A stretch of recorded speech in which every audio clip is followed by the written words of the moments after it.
మెదక్ జిల్లా తుఫ్రాన్ తహసీల్దార్ కార్యాలయం ఎదుట రైతులు నిరసనకు దిగారు. లారీల కొరత ఉండటంతో తూకం వేసిన ధాన్యాన్ని రైస్ మిల్లుకు తరలించడంతో తీవ్ర ఇబ్బంది కలుగుతుందని వారు ఆపారు. సరిపడా లారీలు ఏర్పాటు చేయడంలో అధికారులు నిర్లక్ష్యం చేస్తున్నారని ఆగ్రహం వ్యక్తం చేశారు.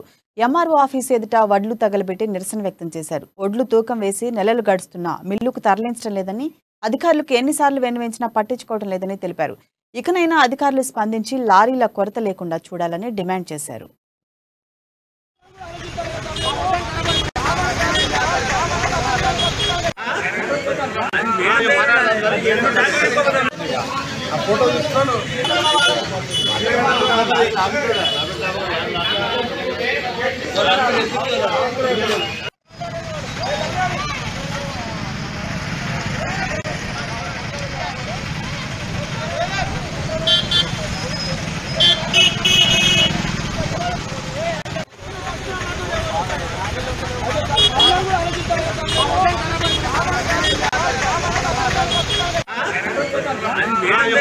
మేము ఎంఆర్ఐ మేడం దగ్గరకు పోయినాం.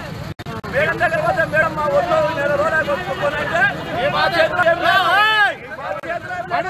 కేసీఆర్ చెప్తేనే, కేసీఆర్ నాగేశ్వరరావు చెప్తేనే మేము ఒడ్డు కొంటాం, ఒడ్డు తీసుకున్నాం, సమస్య చేస్తామని చెప్పి కొట్టుకుంటూ నేను 10 సార్లు నేను మాట్లాడి మా నా దగ్గర లేదు, నా సమస్యలు లేదు, మీరు కలెక్టర్ దగ్గర పోతారా, ఎంఆర్ఐ దగ్గర ఆర్ఎస్ దగ్గర పోతారా, కేటీఆర్ దగ్గర పోతారా, కేసీఆర్ దగ్గర మీ ఇష్టం, నాకు సంబంధం లేదని చెప్పి మా తోటి బాగా గుర్తు మాట్లాడుతుంది ఎంఆర్ఓ మేడం.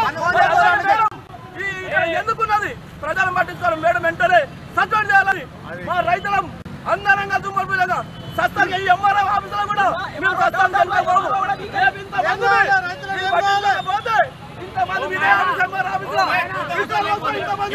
సిద్ధం ఉన్నాం, సస్తానికి కూడా సిద్ధం ఉన్నాం. వాళ్ళని సాగుగా తీసుకొచ్చారు. ఈ రైతులు రాజ్యం లేదని చెప్తారు కదా, మరి రైతులు చచ్చిపోతున్నారు. ఈ అధికారులంతా ఎక్కడున్నారు?